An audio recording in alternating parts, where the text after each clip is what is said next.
generación. Ustedes no juntan a Puerto Rico como el deporte lo hace. He wins again. Tenemos un problema grande. Somos los muchos contra los pocos. Porque él no se supone que esté ahí. Scotty is just from another planet. Bueno, a tratar de hacer su nombre.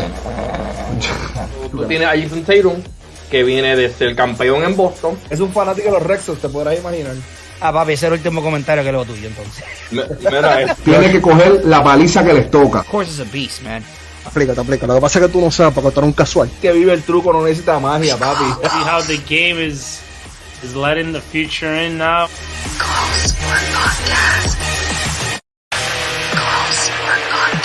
Remember, we don't talk about it, we be about it. En el USA tú eres un jugador de rol. tengo que picharte 5 innings sólidos. It's such a gentleman's game that I love doing this Aquí section. lo sentaron porque no salía con South Sudán. Eso es una luchadora de tercera generación. Ustedes no juntan a Puerto Rico como el deporte lo hace. He wins again. Tenemos un problema grande. Somos los muchos contra los pocos. Porque él no se supone que esté ahí. Scotty is just from another planet. Bueno, a tratar de hacer su nombre. Tú tienes a Jason Tatum, que viene de ser campeón en Boston. Es un fanático de los Rexos, te podrás imaginar. Ah, papi, ese es el último comentario que leo tuyo, entonces. Mira, Tiene que coger la paliza que les toca. Of course, it's a beast, man. Aplícate. Lo que pasa es que tú no sabes porque tú eres un casual. Que vive el truco, no necesita magia, papi. See how the game is letting the future in now. Thank you for joining We Call Sport podcast. My name is Noloboy, founder of We Call Sports, which our goal is to analyze each sport and share our personal opinions. We will be taking questions and comments of you, our viewers, during the live events. This brings me to my next question. So what sports do you guys cover? Too easy. Currently, we have 2 English programs. First one is We Call Golf on Mondays. Second one is We Call Football on Wednesdays, where Miguel and I will be covering the latest and greatest on the world of golf and football. We also have 2 Spanish programs. On Thursday, we have the main program, We Call Sports Podcast, with John D, G.I. Josh, and myself talking MLB, NBA, Thursday Night Football, boxing, and more. And on Saturday, we have G.I. Josh, Johnny N, and Hush X talking wrestling on We Call Wrestling. Hope you enjoy this program. Hit that like button, subscribe, and share to bring you more content. And remember, we don't talk about it, we be about it. Let's go! We Call Football. You already know what's up. Once again, it's your boy, Noloboy, hashtag Red Cup. You already know. I don't got to tell you what is in it. It's for me to drink it, for you to think what I'm drinking or whatever you want to call it, right? Hey, once again, in this new episode of We Call Football, we got a special guest. It's Berto for 95 North Falcons. Berto, how you doing, man? I'm doing great, man. I'm gonna take a guess because we some island boys, man. Yo, So I was gonna say that, bro. I was gonna say that, man. I was gonna say this is the true island boys right here. It is. This is the Caribbean connection, if it ain't one, man. But blessed to be a part of the show, man. I appreciate you reaching out and asking for this collaboration, man. Anytime, man.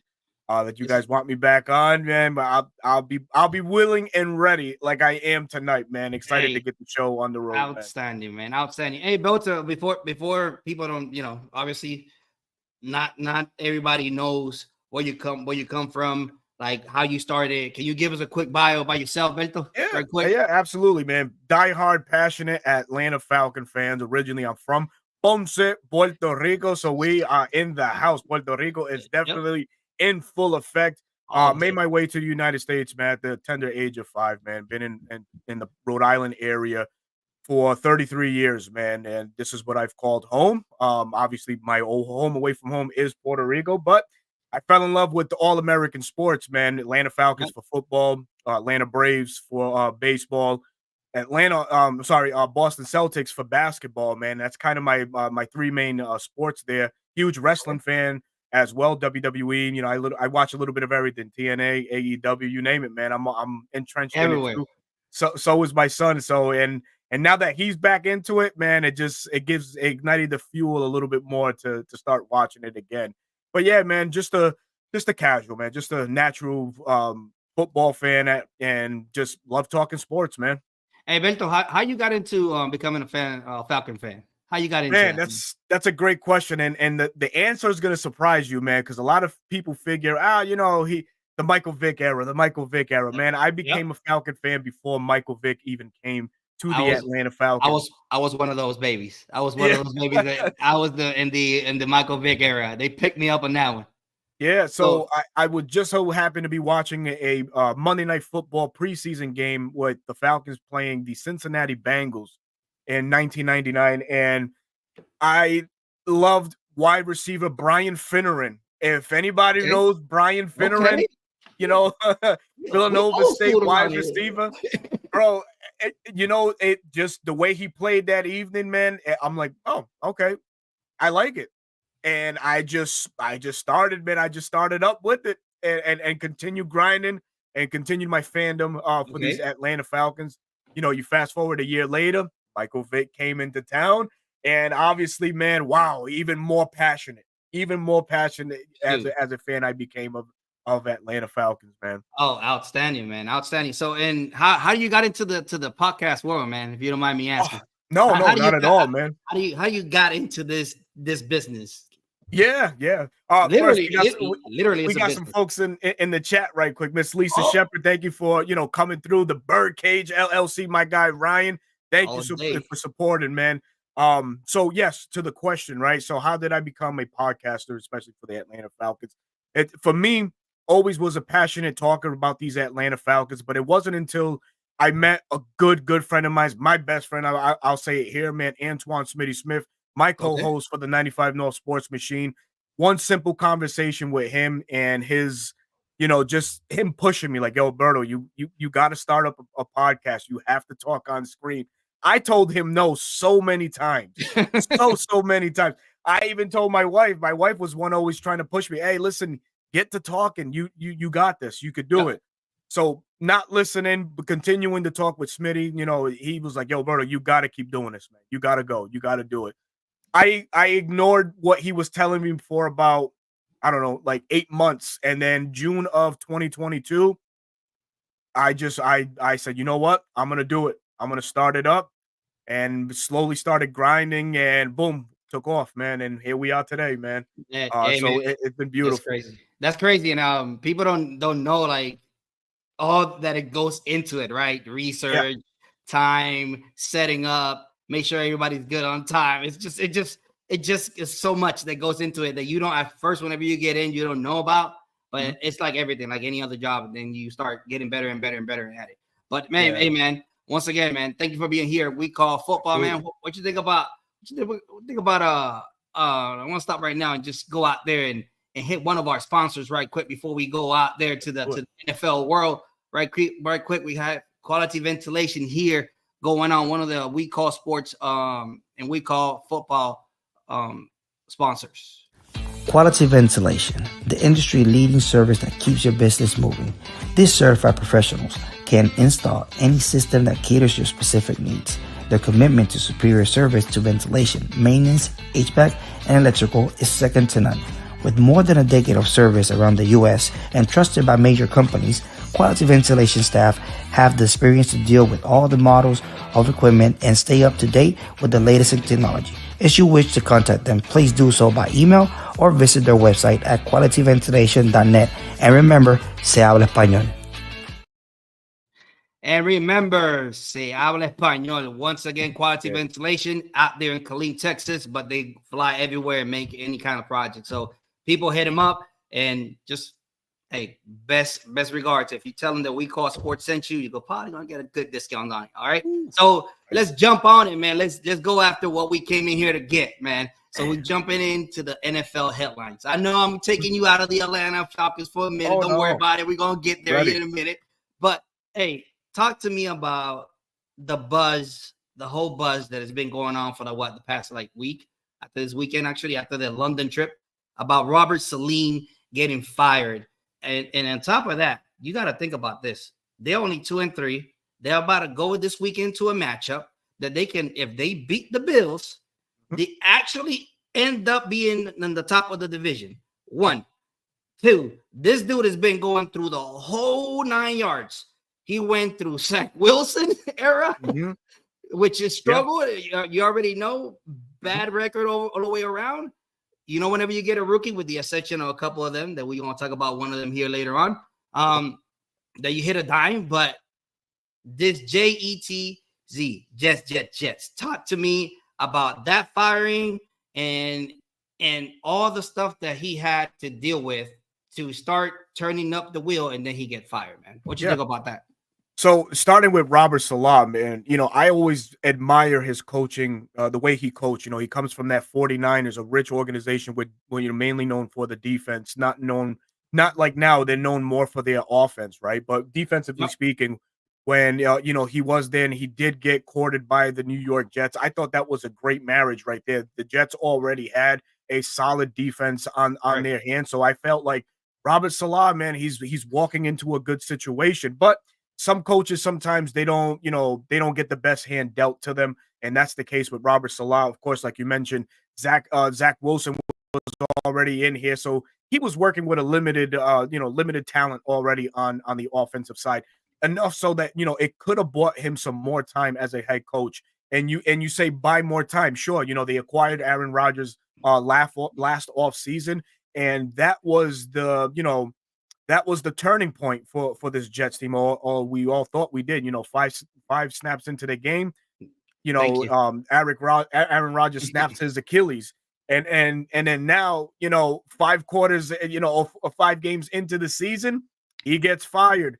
But, you know, I thought it was just unfair for Robert Salah to get treated the way that he did. This is a fiery, you know, and motivated head coach, and I felt like he just needed a little bit more time. It didn't help also that the offense wasn't really playing where it should be. You know, you have a Hall of Fame quarterback in Aaron Rodgers. You have some great talent, Breece Hall and Garrett Wilson. You have some playmakers on that offensive side, a pretty solid offensive line.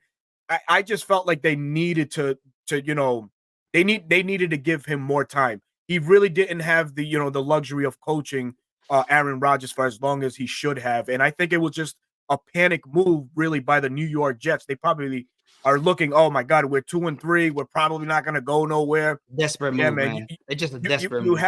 You have to give these things time, man. You know, maturity goes a long way. And that's exactly what I felt that relationship with Rodgers and Robert Salah needed, man. Yeah. And the crazy thing is that this organization, wasn't not even the worst. Because Robert came out with a 20-36 record for his 3 years that he was 3+ years that he was there. He was not even. It was not even the worst one. We're talking about the worst one. We got Anthony Cage with like a 9-23. We got another one with a 4-28 record. But the worst was in 1976 with a 3-10 and only lasted 1 season, and that was it.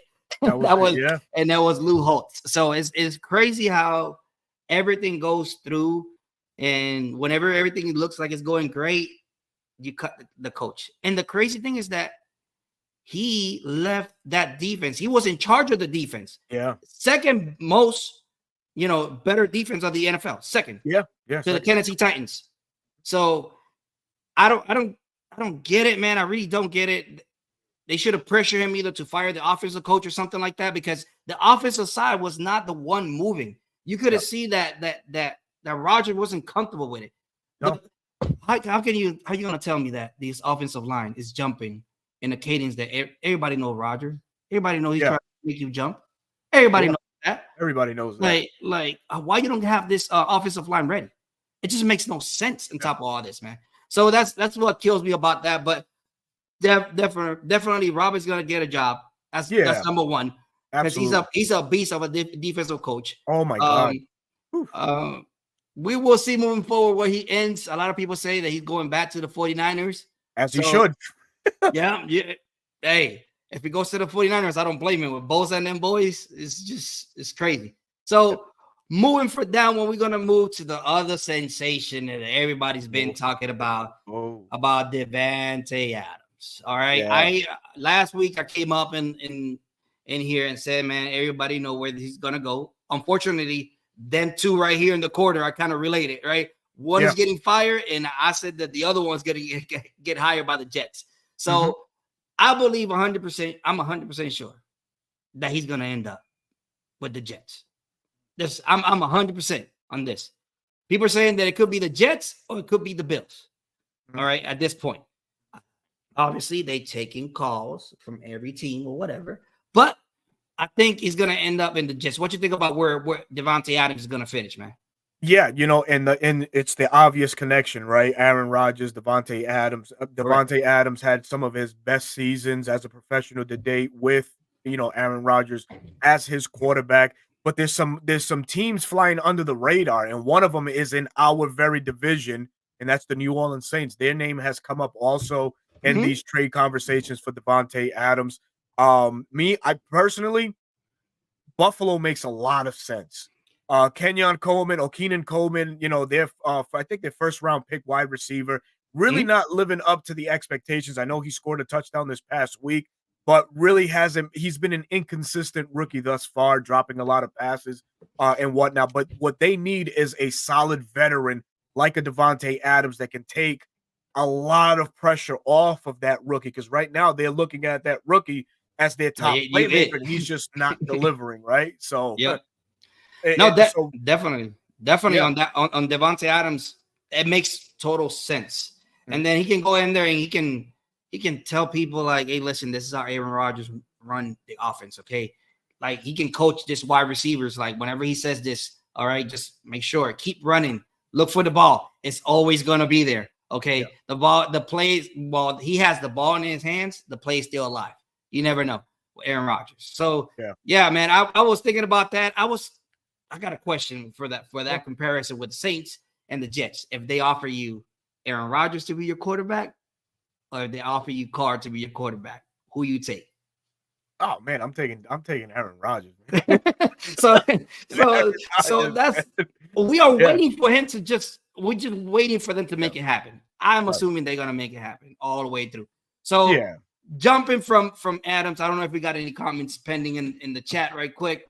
No, just far, just support people supporting the channel and just singing praises. So I really appreciate it. Doing stuff with CJ. Rise up, man. Thank you for joining the stream this evening, brother.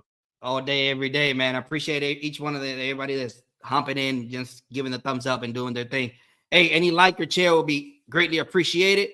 And then now we move to the trade deadline. This is the craziest thing that is going on right now. It's the most everybody's crazy. Everybody's like pom-poms going crazy. Like they're going to the supermarket and trying to grab something and just take it, right? So at this point, I was looking into a report, right, that they're putting out there, bringing 10 possible players that'll be in the move. All right. And I'm first of all, man, I'm bad with names. Okay. Just get me on that one. Okay. I'm bad with names. That's all my life. I've been bad with names. I got you, bro. All right. So there is a couple lingering players out there. So right now, the number 10 in this list, this list is Hopkins. All right. DeAndre Hopkins is probably going to get either released or he's going to get traded. Probably traded more than likely, right? What team out there you think should go out there and get it right now on this particular player? They don't say no other information of what team is available or trying to get him, but actually it does. I'm sorry about that. What do you think about the Chiefs and the Steelers are going after him? So the Chiefs, it makes all the sense right now. They're really, hampered with injuries, and who wouldn't want to go and play for Pat Mahomes, which is almost a surefire, Super Bowl ring. The guy's already won them back to back. Kansas City under Andy Reid, very successful team. They have weapons now, but they need more. Rashee Rice, obviously is out for the year. We saw a resurgence in Kareem Hunt, but how much is that going to last? And Travis Kelce, man, is not the Travis Kelce we're used to seeing. His numbers are drastically down. Low. So, very low. So what they need is a superstar or, just a wide receiver that has enough left in the tank to help them, the rest of the way and make a significant push in the playoffs this year. So if I had to pick a team, if I'm DeAndre Hopkins, excuse me, I'm taking the Chiefs. I'm not looking Pittsburgh's way. Pittsburgh, they already have a lot of internal feuds going on, George Pickens and Arthur Smith. We know a thing or two about Arthur Smith when he was coaching here for the Falcons, just underutilizing talent. So, really it's not a marriage for me. If I'm a wide receiver looking at Pittsburgh, I'd look, Kansas City's way. Hey man, by the way, if I start a team tomorrow, Tomlin is my coach. Oh, 100%. Oh my God. I'm telling you right now, I fight that with anybody. Anybody. No. Tomlin is my coach. Like the yeah. way he speaks to the media, the way he addresses everybody, even the way that he addresses the players, man, is something else.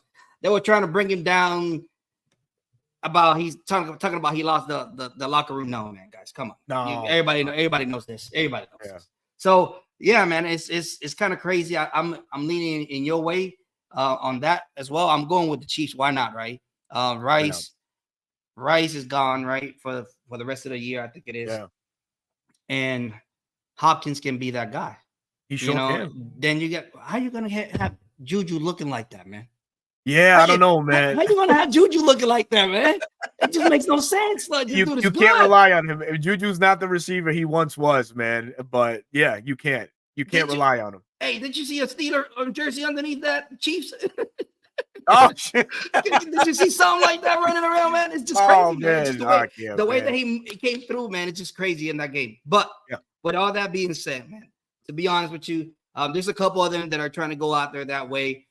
Greatly think that the Kansas City Chiefs is the first time that the defense is carrying the offense.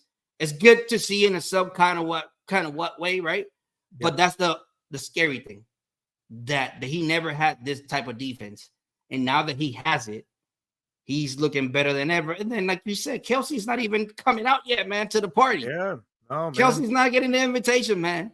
So it is scary what could develop on this. Yeah. Imagine if Hopkins get there and some other. So going to another player out here that I was talking about Bryce Young. All right. Oh, so listen. Ooh. Boy, this topic has been sensitive with Dolphin fans all the way around me, even the media on my little clips, but I'm going to go after it again. I'm telling the Dolphins, listen, guy, Bryce Young, why you don't give him a call, Dolphins? Give him a call to the Carolina Panthers. You kind of run the same offense that he's used to in college, in that roll time, boy. Right? Yeah. So you kind of got that same basic. It comes from that, right? Mm-hmm. So why not see what they're going to offer for him and try to get him? Rod, got it. What if Carolina doesn't want to trade him or whatever? Got it. We will see. Whatever you offer, then, they might look at it. But why not? Tua's just getting too many concussions. Yeah. Man. It's going to be at one point that you got to think about your family, your life, and everything. Why not have that cushion of having a former number one pick, in your back pocket that you can actually develop? Because I feel like Tua and Bryce Young can play the same way. They could. All right. Good point. Hey, Bryce Young has a big cannon of arm. The only thing is that he didn't have no protection in the front line. It was like, I don't know. The Carolina Panthers are, I don't know. I just don't want to go that route, right? But I just don't know. But I've been thinking about that. I've been thinking about how is it that this is a bad fit? How this is bad? How? Talk to me. What you think about that? I don't really think it's a bad fit. I think it would be a perfect fit. So with the Miami Dolphins and the Carolina Panthers possibly making a deal at the trade deadline, and the wild card here is the coach Mike McDaniel, right? You come from that Shanahan tree. You're in a quarterback friendly offense. So exactly to your point, Bryce Young does have an arm. He does have arm talent. He does have that scrambling ability. In Miami, you're kind of situated with a decent offensive line and a lot of weapons. Mm-hmm. You're talking Tyreek Hill, Waddle, Raheem Mostert. You got some tight ends there. You have a lot of things in place that you only need to insert as a kid like Bryce Young. But the thing is, do you just ride out the year with what you have now as Miami and just let him learn the system, sit behind a quarterback, and then take off running next year? I think the marriage will make a lot of sense. Oh, yeah. And it's not because of the height or anything like that. we're talking about the athleticism, we're talking about the arm strength, and Bryce Young does have that. So in his defense to the Miami Dolphins, I feel like it would make a lot of sense. I even looked at a team like the Raiders, the Las Vegas Raiders, with all their quarterback problems over there. Yep. Gardner Minshew at the moment. I think it's another guy, Peterman or whoever it is that's starting over there now. They can use an influx of talent in that quarterback room, and if Bryce Young is to be had for the right compensation, those are two teams right there that can easily gauge the interest of Carolina, and you can start over next year. Carolina can, and just fold this year. They have Andy Dalton as a quarterback. That's your bridge quarterback right there for the future. And it's just sad because you look at last year's draft, you look at all the picks that Carolina gave up to the Bears, and then this is kind of the outcome. It's for me, it's sad. You know what I mean? They had the answer right there, but that answer is playing in Houston. But yeah, for Bryce, it's sad because I don't want to call him damaged goods at the moment, but the more that you keep flopping him in and out of the lineup, either you bench him, you put him back in. We had a situation like that last year with Desmond Ridder. And what did we do? We got him out of here because there was no salvaging him. So I think the best way for Carolina to move forward for both people involved, trade Bryce Young, man. And I think Miami would probably be a phenomenal. Oh yeah, definitely get something out of him, and by you gaining him, he's a rookie. He's in a rookie contract, so he's not gonna take too much, to get out of there. So it's just awesome. So I got two more people before we move to the next topic. All right, so right now, Amari Cooper. How much noise that we have heard about Amari Cooper? Yeah, a whole bunch this time. So they saying that supposedly he want to go ahead and reunite again, maybe with Dallas, or he could be that other wide receiver that the Chief goes after. So what you think about that? That's interesting. I'll throw out, before I throw out some names, shout out Christy Lewis in the chat. Ghost Peppers, what's going on? Thank you guys for joining the stream this evening, collaborating here with We Call Sports, man. Another up-and-coming podcasting team that covers everything sports. So make sure you hit that like, share, and subscribe button. But to the question, man, Amari Cooper, you mentioned two great teams. I'll throw in another team. I'll throw in the Detroit Lions, really, Oh, that would be an amazing trio of wide receivers. You talk about Amon-Ra St. Brown, the rookie from some years ago, Jameson Williamson, excuse me, and then you add a veteran like Amari Cooper, pair him with Jared Goff, excuse me. What a match made in heaven. They already have Sam Laporta. Yeah, and it's just wow. Things can get scary for the Lions or for the NFC. Oh my God! It will be crazy. It will be crazy. That would be my preference because right now things don't look too inspiring in Dallas. Like you see the turmoil you can say with CeeDee Lamb and Dak Prescott. You're gonna bring in a guy like Amari Cooper. Sure, he's interested in reuniting, but what really can they get out of him? Right? I think Dallas at this point wants to see what they really have in Tolbert. He came up big last week, and of course, we all know what they have with CD. But I think the team that makes the most sense, at least for me, and folks in the chat, you can tell me what you can say what you can, right? Yeah, for me, Detroit would probably be the best spot for him. You talk about again a veteran that really doesn't have to do a lot because the team is set up perfect with young playmakers. That'll be a compliment from the get-go. Yeah. Compliment from the get-go. You can put him in, right on the side, through the sidelines, all the way up. Hey, have Brown just come through the middle like he's crazy, going crazy. Yeah. So it's like, and then you got Williams too on top of that. I'm like, man, there's nothing else to say, man. That would be outstanding. By the way, I love that coach too. Like that would be Bob. I love him. Dan Campbell, he's a fiery guy, man. Bro, I love the gutsy calls, man. The going at it on fourth down, man. Live or die, man. Ride or die, man. I love it. Hey, before we move to the next topic, I just want to add one more thing to that Jets topic right now. Yep. So the remaining schedule, the Jets have one of the easiest remaining schedule due to like winning percentages and remaining opponents on their opponents. So they have Patriots. Check this out. They have the Patriots.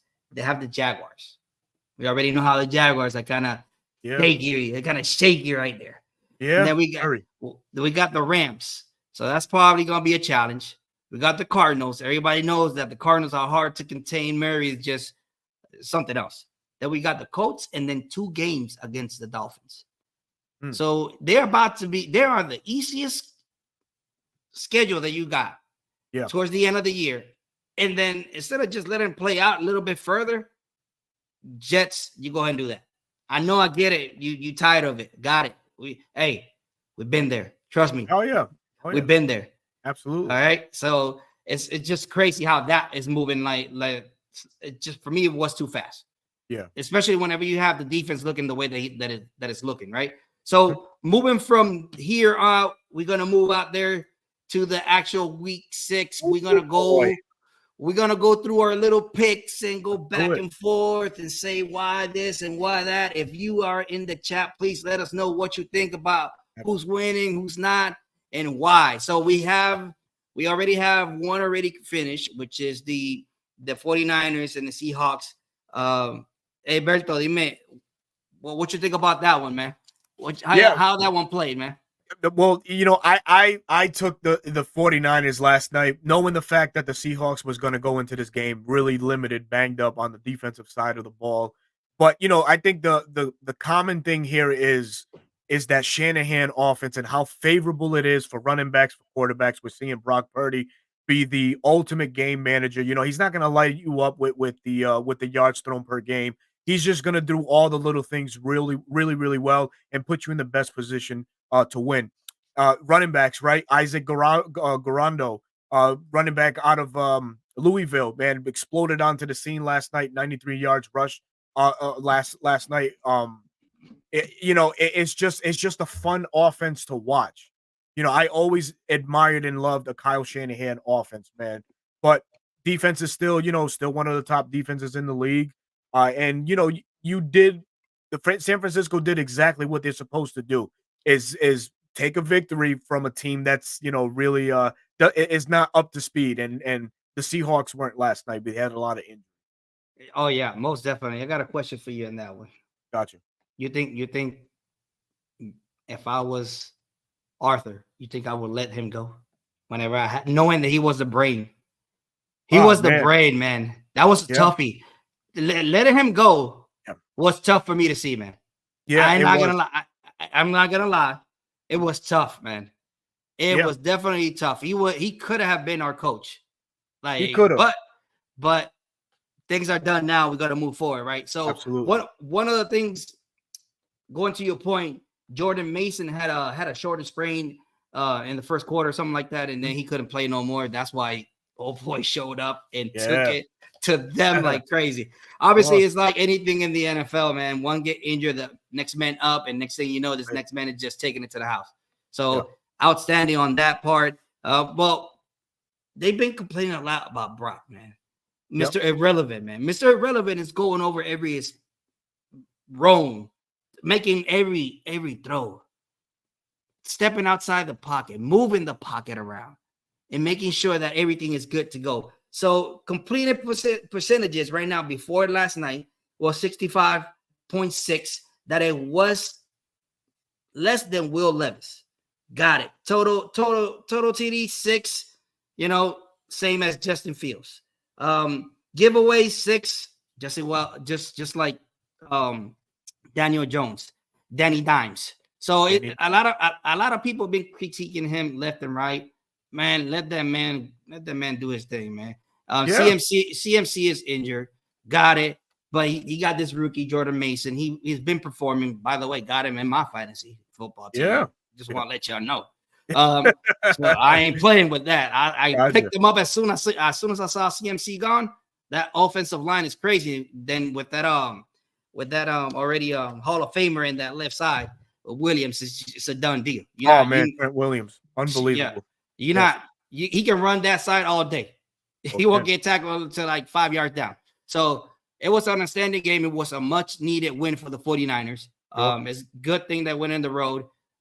Geno Smith was pretty good, even though he threw a couple picks out there, leading on the NFL on passing yards. So I thought it was going to be a shootout.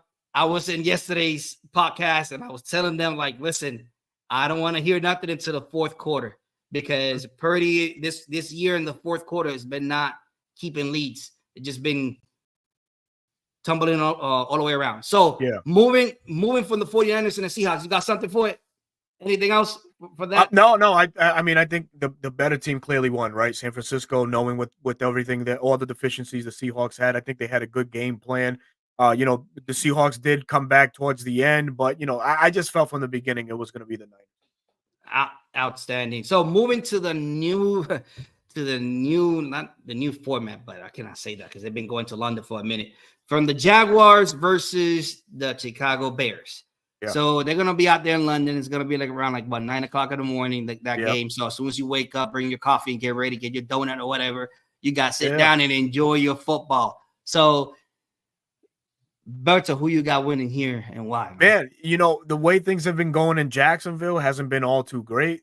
We all know that. And it's surprising because the Jacksonville Jaguars do have a pretty decent offense, right? Wide receivers, a good Travis Etienne, Evan Ingram as the tight end. But what the Bears have been able to do, I'm starting to believe in Caleb Williams and his abilities, man. The young rook has that. He has it. He has that it factor. And the team, I think with every week that's going by, they're getting more confidence as time goes on. None more so than last week when, they allowed the Carolina Panthers to score only 10 points, right?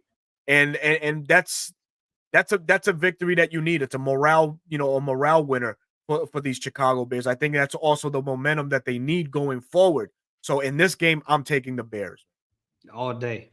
I'm with you on that one, especially whenever you have the number 7 overall on defense. Yeah. You get to an offense that's actually struggling all the way down.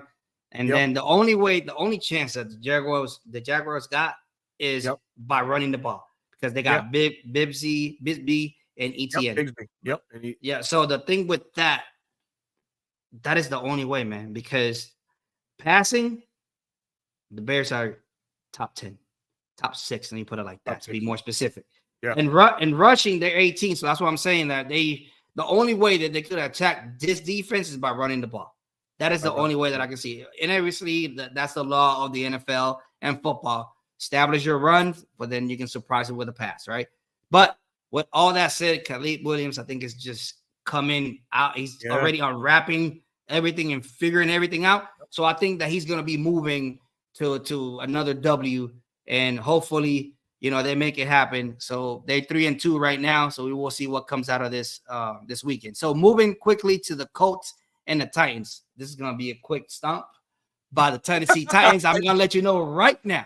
You think so? No, I beg to differ, man. I want them to go out there, man. Yeah, I think Indy has this one. I think Indy can really limit Will Levis and company, whoever's going to start for Tennessee. That's one of the harder teams to figure out as to why isn't this team better overall. You go out, L'Jarius Sneed, shut down corner from Kansas City. You trade for, I think his name is Ernest Young, I think it is, a linebacker that was from the Rams. No, Ernest Jones, I'm sorry. Goes from the Rams to the Titans. Calvin Ridley's there. And it's like, man, why can't this team look better than what they are? And it hasn't been the case, right? And you see with the Colts last week, they were able who they played, the Raiders, if I'm not mistaken.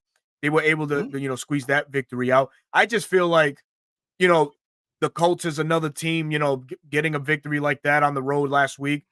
It's going to help them in this one, man. I just don't believe in what the Titans are doing right now, man, unfortunately. But as talented as they are, man.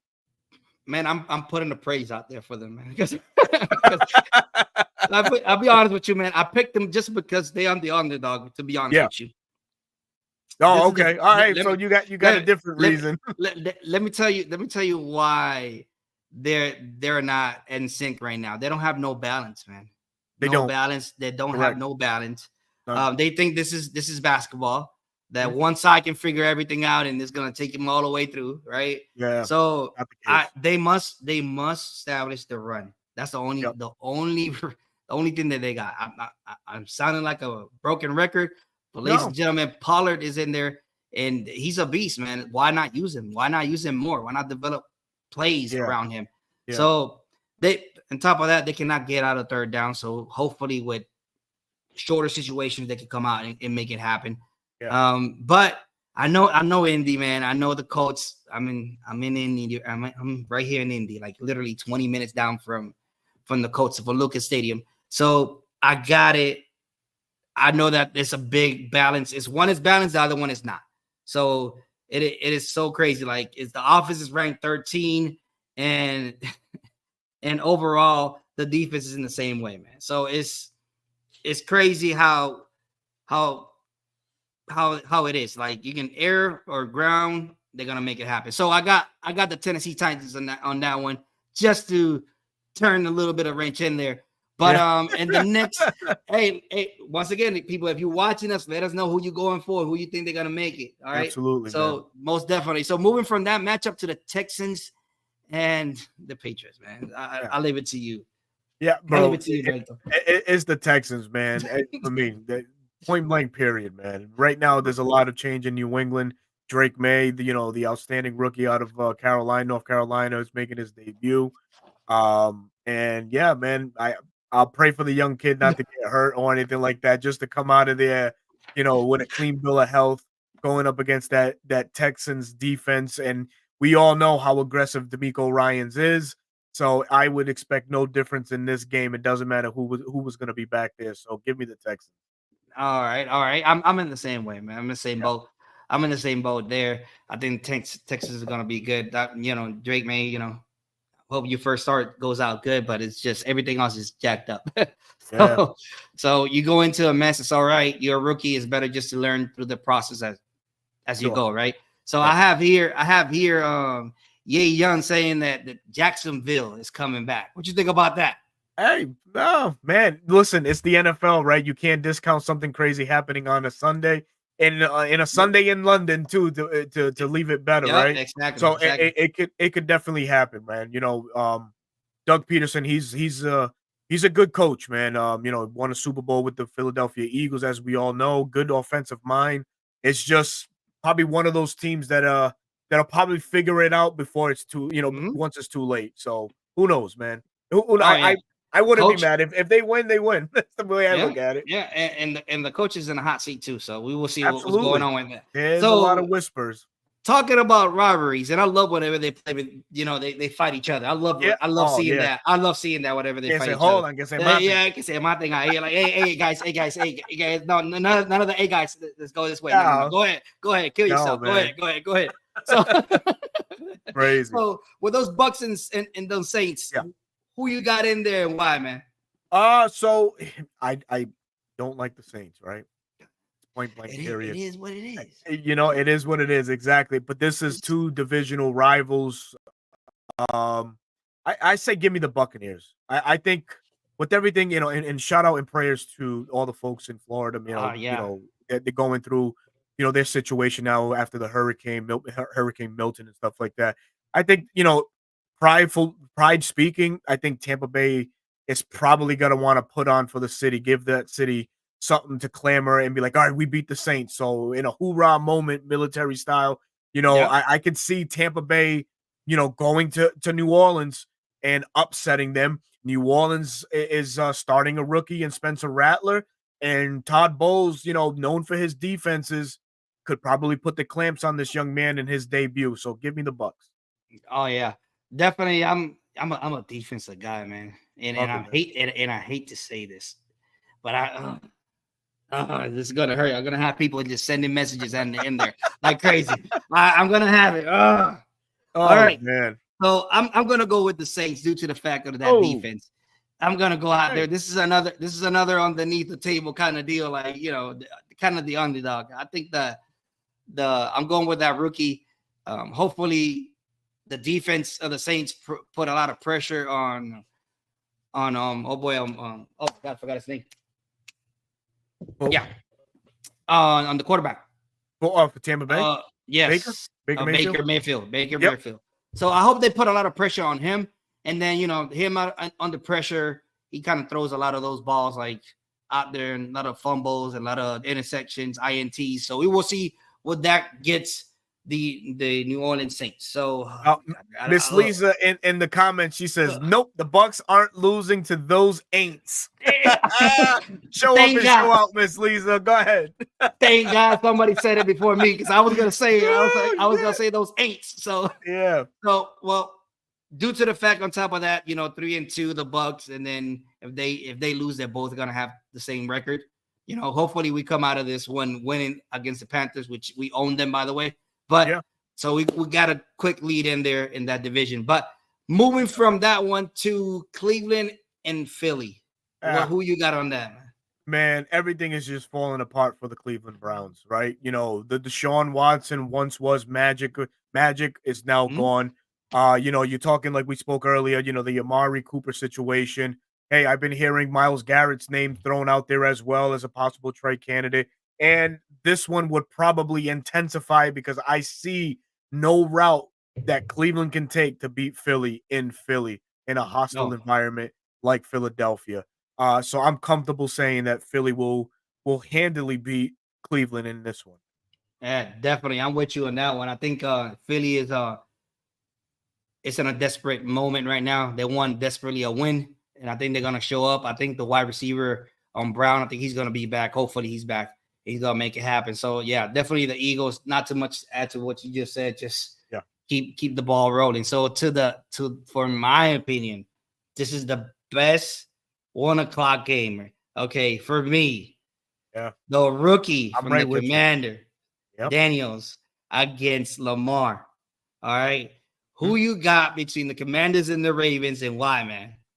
This is, like you said, the best game on Sunday. I will be watching this game. I'll be glued to the TV watching that one for sure. But let's talk a little bit about Washington, right? Really, the guy that's not getting a lot of credit, although Jaden Daniels is an unbelievable rookie in the conversations for Rookie of the Year when it's all said and done. But the reemergence and offensive play calling of Cliff Kingsbury, that marriage seems to it is working right now. And it looks like there's no breaking that marriage up right now. Right now, Washington is kind of clicking on cylinders right now, and that offense is very competent. Terry McLaurin still playing fairly well. They're doing enough on offense to get by. Defensively speaking, we all know Dan Quinn is the guy calling the shots over there, and that defense is playing pretty opportunistic and pretty good. Baltimore, on the other hand, man, boy, they knockout drag out game with Cincinnati last week, came back. You saw what King Henry did. You see what King Henry did the week before, just ran all over the team, and it was good to see. I still say Baltimore is going to win this one. It's this is probably one of the biggest games on the schedule for young Jaden Daniels, and that Baltimore defense is it's a pretty good defense still. Marlon Humphreys and Justin Matabuke, Roquan Smith, Kyle Hamilton, the safety, man. They have a lot of great pieces on that defense to really confuse and bring the pain to Jaden Daniels. So give me Baltimore on this all day and every day on that one. Yeah. Baltimore, number one offense, going out there. So we will see what's gonna happen. I'm going with my boy Lamar, man. 2-time MVP, of course. He's gonna go out there and make it. Hey, Rook, let me walk you through this. This is how it's done, kid. This is how it's done. That's how it's smooth. It's gonna get in there, man. So so from that point, we go to the Cardinals visiting the Green Bay Packers. I personally have the Packers. They are too much right now, especially Love coming back. It took a minute last week for him to get in the groove, but he could have won that game. He was throwing some really good balls. The defense, this is one of those rare teams that is pretty much balanced everywhere. But they needed Love in there. But don't get me wrong. Willis got his revenge game against the Tennessee Titans in. So I love that one. I was like, yo, Willis is at Green Bay, and he's balling like that. He's balling, man.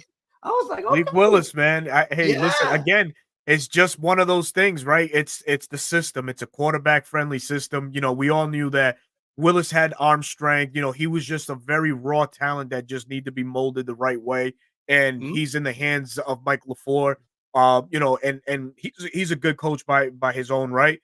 successful one for Green Bay thus far. I think that was the perfect marriage right there in that regard with quarterback and head coach. But to the game here, we saw how tough Arizona played San Francisco last week, man. So don't be surprised if Arizona gives Green Bay some fits in this one. But I still think a lot of playmakers on Green Bay's side. Jordan Love, getting his feet under him and trying to pick up where he left off. I see Green Bay winning this one. All day. And plus, it's gonna be a Lambeau Field, man. If you haven't been to Lambeau Field, man, that's a place to be. Bucket list, man. Hey, I already went, man. Man. It's something, bro. Something else. Oh, bro, that's awesome. You in the Mecca. You're in the Mecca right there. Yeah. So it was an awesome experience being there. Like everything is like old school, like the seats and everything. They keep it old school, man. People sitting down like in concretes and stuff, seats. It was just awesome, man, all the way overall. That's cool, bro. Definitely got them. That got them cheese heads. So moving from actually I bought a cheese head too. I got it upstairs. I gotta get it. Like, no, that's how many times you have to get one of those. Of course, okay, I hear you. So moving from that to the Steelers versus the Raiders. Dumpster juice of a game. Oh yes. Yeah, that would be like you're watching football kind of guy. Yeah. I'm watching football. What you guys doing? Yeah, exactly, man. Exactly. But the only thing that I gotta mention about the Steelers is that they still week 6, we still got this drama about Wilson and Fields. Like, come on, guys. Calm down, man. Come on. Help everybody. Just say Fields is the starter. That's it. That's all you had to say. That's it. That's it. You're media, right. the media is gonna stop asking you questions. And I know it's starting to get irritated about it. Same questions after week and week after week. Just say Fields and that's it. You're moving forward. Raiders, they got too much of a mess.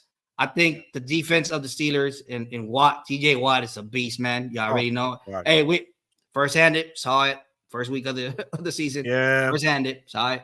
I was watching it, so it's just bad overall. But I got the Steelers winning this one. Who you got? Berto? Yeah, give me the Steelers. Even though with all the stuff going on with Arthur Smith, George Pickens, and all of that, I don't think it's not enough to just be like, all right, this is going to be a distraction for me. You know what I mean?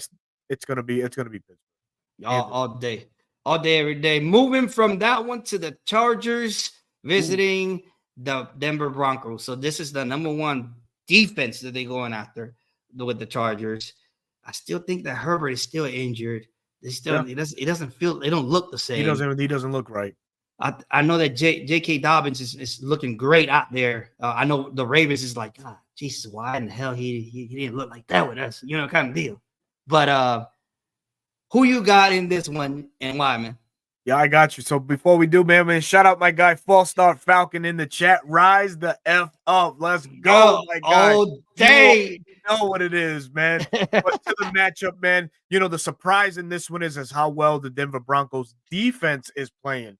And I think that right there alone is all that they really need. I think they can get by with Bo Nix and Sean Payton's clashing of the heads on offense and getting their plays out. I think that defense is legitimate, man. 6 weeks in, I think it'll be enough to stop the Chargers and give me the Broncos on that one, man. Yeah, don't it take you back to the Payton day? It does in a way. Yeah, right. That's it. In a slight way, does it take you in there, right? Sure. But something that I like about Bo right now, he's going after his coach. He don't care. Yeah, he's not afraid. He doesn't hold back. I like that. I like that feistiness. I like that. Of course. So big things for him. Big things is coming for him. So for me, the best late afternoon, whatever you want to call it, evening game. Yep. Besides ours, right? Obviously. Absolutely. Let's go and get it in there. Let me just slide that in. So it is the Lions against Dallas. Listen, man. Before I jump in and pass the baton, I want to let you know that this Dallas Cowboys had swept the Detroit Lions in the last 6 previous meetings. Damn. After hearing that, Berto, what you think about that? Who you win? Who you got? So let's put this out first. It's good to get this matchup in week 6 and not in Thanksgiving because that's usually the Thanksgiving matchup. So we're gonna get man. something different. We're gonna get something different this week. But that record, as you just mentioned, great and everything. But it's a new age, and with new age, it's the Detroit Lions and what they've been able to do. Ben Johnson still, one of the more talented offensive minds, going up against a Dallas Cowboys defense that's kind of reeling a bit, losing out DeMarcus Lawrence, losing out Micah Parsons. Trayvon Diggs is not playing the style of football that had Dallas give them the bag, that large contract extension. They do get, I think, Deron Bland back, a very opportunistic cornerback, back to the defense. But I think the thing that's hurting Dallas is losing Dan Quinn as that defensive coordinator. And I call that, earlier on in the year, I'm like, it's going to be very interesting to see how Dallas balances out this year. Losing Dan Quinn, I think, is going to hurt them. And we're seeing that because teams willingly move the ball on Dallas. And coming into town is the Detroit Lions, a team that has a bunch of playmakers on offense. I easily see this as I don't want to say dominant performance, but a win nonetheless for the Detroit Lions against Dallas on Sunday. Oh yeah, last time they faced each other was last year, and Dallas won by 1 point. So it's going to be a tight one. Yeah. I got the Lions just like you. I think they're more poised. They already know who they are. They don't have no drama. They're all about excitement. Motor City, hands down. They bringing it in. The atmosphere out there in Detroit is crazy with the Lions. It's just a lot of questions in the Cowboy side, man. A lot of questions. You see, you get Lamb out there screaming at Dak. You got a lot of situations going on that is not like perfect, right? Even though everybody got paid, right?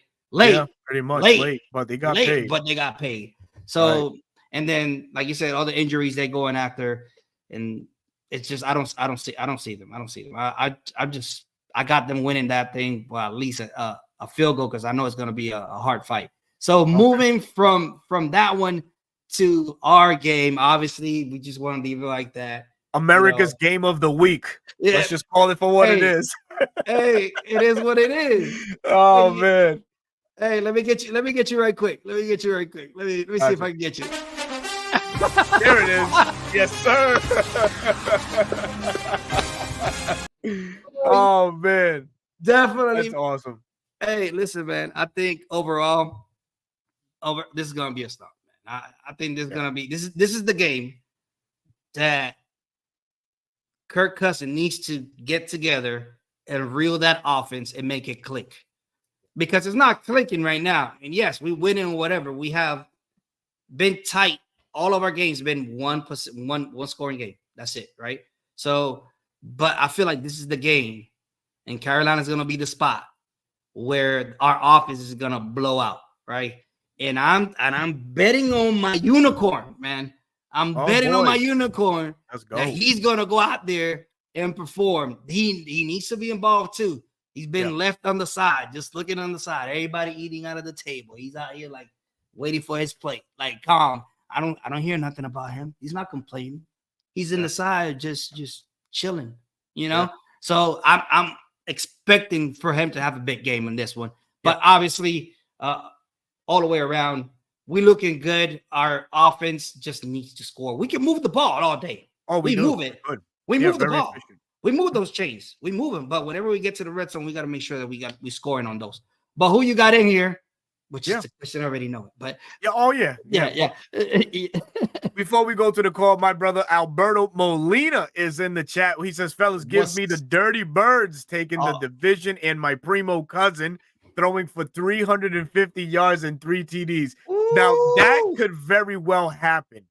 Oh, and I would expect that to happen, right? It's Kirk Cousins throwing for another performance similar to what he did against Tampa Bay. This offense has shown a lot of maturity from week 1, obviously, to week 6. Like you mentioned, not clicking as much as it should. But I feel like the offense has been clicking, and it's been giving us a glimpse to what this offense was really molded to be with all the playmakers involved. The one thing that I saw last week in the Tampa Bay game was, look at the explosive play to Kyle Pitts to open up the drive, right? You mentioned the unicorn, Kyle Pitts. it started to open up the offense a little bit more, because now that you're putting the pressure on the defense to switch alignment, switch the box, switch up the looks, because now you got to factor a guy like Kyle Pitts in, right? But with all that said, right, I feel like the offense is going to move the ball, like a bully against a Carolina team that, man, they have nobody defensively. All their defensive key pieces are out, or out for the year. So it's going to be tough for Carolina, to make any noise. But and this is going to sound crazy, right? But I do have some concerns on the Falcons side of the ball, and that's particularly the run defense. Chuba Hubbard, he's I think 5th in the league right now in rushing the football, and that going up against the Falcons run defense that's almost dead last in the NFL. I think they ranked 27th to 28th in the run defense. Doesn't spell a good a good marriage for that on Sunday. But needless to say, it's a get right game for the Atlanta Falcons. I think they can, put a better game plan and mimic that game plan for the rest of the year, and just flex their muscle on the Panthers and go 4-2. But more importantly, going 4-2, but 3-0 in the division, as we would have been. We're almost there, sweeping the NFC South, man. All day, every day. By the way, we right now our defenses are in our passing. Nobody can pass against us. We got Simmons, we got Bates in the back. Yeah, we got Uncle Bates in the bag. Just laying around, just making sure it looking like Revis Island out there, but Bates Island out there, Bates right? Island, let's do it. So we got that, right? So he's always in the lookout. By the way, I love that chemistry that they developing, but we're gonna talk about that here in the next couple of minutes. Yeah. But yeah, defense on the rushing side, they're number 29, man. They third from the bottom up. Yep. So that's what hurts. That's the only way they can actually challenge us. Yep. But we have to make sure we start getting those tackles in and making sure we close those lines. So moving from the Falcons and Panthers to the Bengals and the New York Giants. Oof. Man. Danny Dimes against Joe Burrow. Yeah. Man. To be honest, I don't even know where to start, man. For me, I'm kind of with you, man. And I struggle to say anything on the Bengals' behalf, because this is you talk about a team with weapons. My God, Jamar Chase, T. Higgins, Mike Gesicki on as the tight end. I mean, how is this team not better than what it is? How is this not like one of the number one offenses around the league? But then what I start to think is it's a copycat league, right? And what teams are great at doing is finding the niches that other offense likes to do. They study it and they find ways to shut it down. I think this is right here the case that's happening with the Cincinnati Bengals. I think the NFL has caught up to their style of offense and is now forcing Burrow to other options, and he doesn't have many options, you can say, even though I named a lot of playmakers. But you're putting your game on the line, or the ball in some guys' hands that really shouldn't go to that, not named Jamar Chase or T. Higgins. So I think it's that. I think it's the NFL finally has caught up to the tendencies of the Cincinnati Bengals. And then you look at the New York Giants, Brian Daboll, a guy that's offensive driven. We saw all the great things that he did with Josh Allen, but Josh Allen is Josh Allen and Danny Dimes is Danny Dimes. Two totally different quarterbacks, bro. So it was never going to work. I can't say nothing about it, man, because you hit in all the spots, man. It was never going to work. And then losing Saquon, that's another key thing. But gotta admit that the rookie is White. What's his name? Neighbors. No, minus him, not the wide receiver, but the running back, the kid that was running all over the Seahawks last week. Oh my God, Brown. For it. You had, I think it's Brown. I think it's something. Is it Brown? Okay, or Gray, something like that. Man, but losing Saquon makes a hell of a deal. Makes a hell of a difference. You drafted Malik Neighbors, and he's shown flashes, but it's just not enough, man. It really isn't not enough. And you want to talk about defense, a defense that's underachieving. Kayvon Thibodeau, Dexter Lawrence is Dexter Lawrence. not a lot of pieces on that defense, right? They went out, they traded for Brian Burns, so they're not really getting a lot of return in their investments, man. So yeah, for this one to cut it short, man, just give me the Bengals. I'll take the Hey, Bengals on the wait, road against the Giants. listen, I will not put my. Tell them to bring me my money. I will not put that on them Giants. I will not put that on the Giants ever. I don't care. And got it. I got my boy G.I. Josh, hardcore fan of the Giants, of the little Giants back in the day. For those that remember that one. So hey, listen. By the way, the running back for them is Chase Brown. Even though they got Zach Moss, but they're not running the ball, and that's what. That's the problem. You got to establish a run. Listen, it's been already like proven. This has just been out there. They don't want to do it as something different. All right. So by the way, they lost that game for last week because of bad management. Bad clock management. Yep. All day, every day. So on that part, man, I can't put it in there. I can't put it in there. I can't put it out there. I can't put it. I go crazy like that. So once again, I'm with you on the Bengals. So this following game is really important. This is the Monday night game. The Jets against the Buffalo Bills. We already know that both teams got a little bit of something going on. One is struggling because they don't have a wide receiver number one going out there, which is the Bills. They don't got a number one. Coleman, the problem with Coleman is that he can't get open. He running routes, but he just can't get open. That's the biggest problem that he got. And then you got the Jets. Jets. I gotta say it. So it's just something that sticks. So it's a little bit catchy. So they have Rodgers. They have the defense. All right, they have the defense. The defense is going to show up. The biggest question is that the offense is going to be ready. Now that the interim coach, is also overseeing stuff on offense, are you going to show up? That's my question. That's it. Simple and easy. Straight to the point. Are you going to show up? Because not this game. And I don't think so. Even though they're going to be in New York no matter what, but they're going to be in a different part of New York. So but I have honestly, man, I can't go against those Bills. I think they move around too much, man. They got it going on. I'm going Bills all the way. How about you? What you got? Yeah, I think the Bills, is a safe bet on this one. Even though the Bills are going in hobbled really on offense too, losing James Cook, the electric running back, of course, like you mentioned, struggling to get anything going with their young rookie wide receiver there.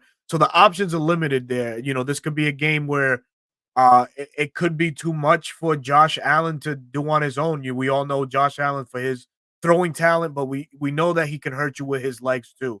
So we got to wait and see. With the Jets, I just think everything happening this week is going to be too much for this team to overcome. Really, I think Todd Downing is the offensive coordinator now, or the interim offensive coordinator for the Jets. What can he maximize from his talent? What can he get out of Aaron Rodgers? On this offense, we just don't know. It's the big unknown. But I just don't think that they're going to be able to get over such a heavy week.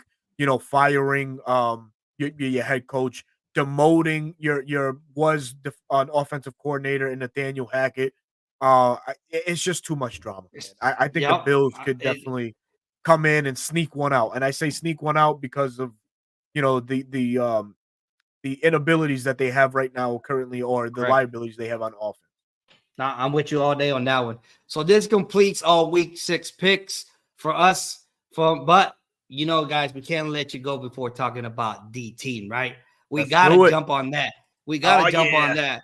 We gotta jump on that. And let's go ahead and let's talk Dirty Bird. Let's talk Dirty Bird. I love it. So Berto, I got a couple things that I want to put out there for the hotline, right? So biggest thing for me personally is making sure that we include both running backs. If we have seen the past 2 weeks, Algier and Robinson, they running and I got it. It was a fluke, right? Because Robinson got hurt. And then Argier came in. He's running like a beast, man. He running like he's running from the cops or something like that, man. Like he's going through hard. So I love that. I love that. Plus, I told you already, that unicorn, you got to make him be involved in that offense. He's been waiting in the table, just waiting for his turn. Yeah. No question, no concerns. The biggest thing that we have, it is those two things. Got it. And guess what? We number 25 in rushing. We usually top 10. We up there on the rushing side. How is it that the Dolphins, listen up, the Dolphins, the Titans, the Panthers, the Giants, and the Patriots and the Rams are over us in rushing? I think it so really I when it comes down to it, I think it's young offensive coordinator Zach Robinson just really trying to get a feel of what his playmakers or his running backs are like. You're coming from that Sean McVay offense that really that their style of running back was Curran Williams, man. He was a do-it-all back. Zach Robinson comes here in Atlanta and he has two great running backs, Tyler Algier and Bijan Robinson. So I think it's just more on that Zach Robinson is trying to really still feel out what he has as a runner. Lately, hand has been Tyler Algier. So as a coordinator, it should allow you to start implementing Bijan in different ways until he catches up, with the offense in the run schemes. Because right now, Tyler is a better fit for this team in terms of the run game. He's that one cut. I think he has better vision than Bijan. Bijan is your scat back or, your finesse running back, right? And while that's all good and dandy, sometimes you need a guy like Tyler to get things going north and south. That's clearly what it has been. And you mentioned Kyle Pitts, right? Really, what's the excuse, right? Before it was we didn't have no quarterback. Marcus Mariota, Desmond Ridder, his last rookie success was under Matt Ryan, but if you remember, and if the folks in the chat remember, Matt Ryan pointed out something so important and so pivotal, which I firmly believe that those in Atlanta listened to it and heard it, and they started changing the way they use Kyle Pitts. And this is what Matt Ryan said. The way that I found success, and I quote, the way that I found success with Kyle Pitts was hitting him in stride. Again, for those that don't understand, is having Kyle Pitts on a constant move and finding him. Kirk Cousins is a very accurate quarterback. So really, there's no excuse why you can't get Kyle Pitts going.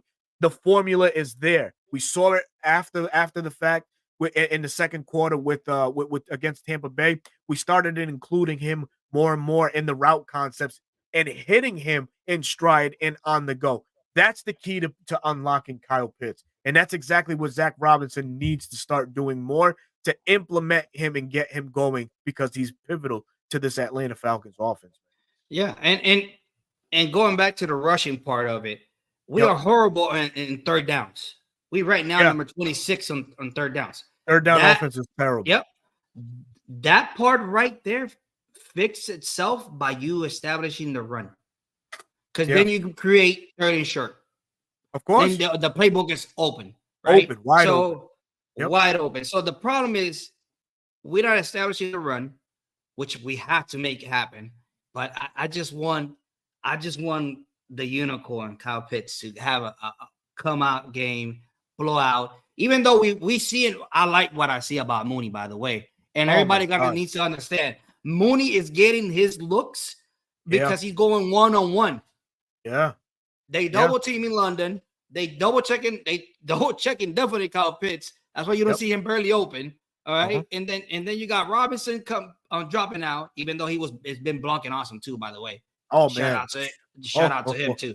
He's put some people on their ass. Oh yeah, definitely. Algier, I don't even bring that up. He's the one that blocks point blank. People don't even know if we're gonna run or throw the ball whenever he comes in.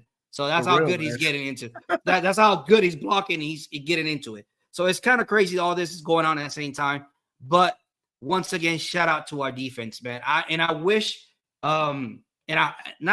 I think our defense is gonna gain somebody else in this trade. too as well, because we need to start putting those sacks down. We need to start putting the opponent quarterback in their ass. Literally, that's what we need to start doing, because we haven't been done that lately. Yeah, we're great. We're great in passing. We can't stop a run, which we're gonna do that. We're definitely gonna stop the run this time. All right. So we already know what they're coming with, but overall, I think they're gonna go ahead and get somebody, man. Let me tell you who they talking about already. Give me 1 second while I look for it. It's from the Giants. Oh, Aziz Al-Zir. Ojulari. Yep. Jalari. That's what they talking about is gonna probably end up with us. Man, I just hope that whoever comes in can rip the heads off or give the opportunity or the opening for others to come, like Judon or somebody else come in there and come behind him, because our defense is great. For me, it's the best defense that we had in about 6-7 years. All right. For me, just personally me. And I hated the time that whenever our defense used to step back and let the offense like do whatever and run it. And then whenever they got close to the red zone is whenever we start like playing defense. Remember those days? I don't know if you remember those days. I do. It used to piss me the hell up. Sure did. But I think they got shout out like to the Simmons sign, shout out to the Bates side. That dude, that offense needs that offense needs something else, man. They need a day off or something like that. But to be honest, man, I think the Falcons are going in the right direction. All right. A lot of people critique the signing of Kirk Cousins and then picking up the Penix Jr. on the draft. I think at first my jaw dropped. All right, everybody that is around me that know I'm a Falcon fan was like, "What the hell are your coaches doing?" It just took a minute for you to see. He was a year ahead of us, maybe 2 years ahead of us. All right, so it's good to have a good backup like that. Plus, it's good to like nurture that. Look at Donald right now from the Vikings. You got to nurture this kid. Look at this kid's base now. It's 5-0 bye week. Crazy right now. Who would have thought? Who would have thought all that? So the process, and Tom Brady said it too. The process is crucial. Like this kid, you put him out there coming from college, you put him to start. What happened with the process? You got to go through the process to understand what the hell's going on. So definitely like all that, what the Falcons are going. I'm really excited about the ATL, them Dirty Birds. They're gonna bring that dub, obviously, here in Carolina, of all places. Oh yeah, you know it. We own. I think we are like what 36-20 with them. 20, like we own them already. Like, hey guys, we coming here. Where's my room? Where's my house? Like we got houses that we own that place. So that's just amazing. So, ladies and gentlemen, with that, we are calling it a show. Thank you for being with us here at We Call Football via We Call Sports Podcast. Hey, Berto, I really appreciate you being in here today with us. Thank you, man. Thank you for that. Any outgoing words before we cut it off for the night? Yeah, no, man. Just again, shout out to you guys and what you guys are doing, bringing an amazing element to this content creating world, man. Just covering everything sports. Atlanta Falcons, of course.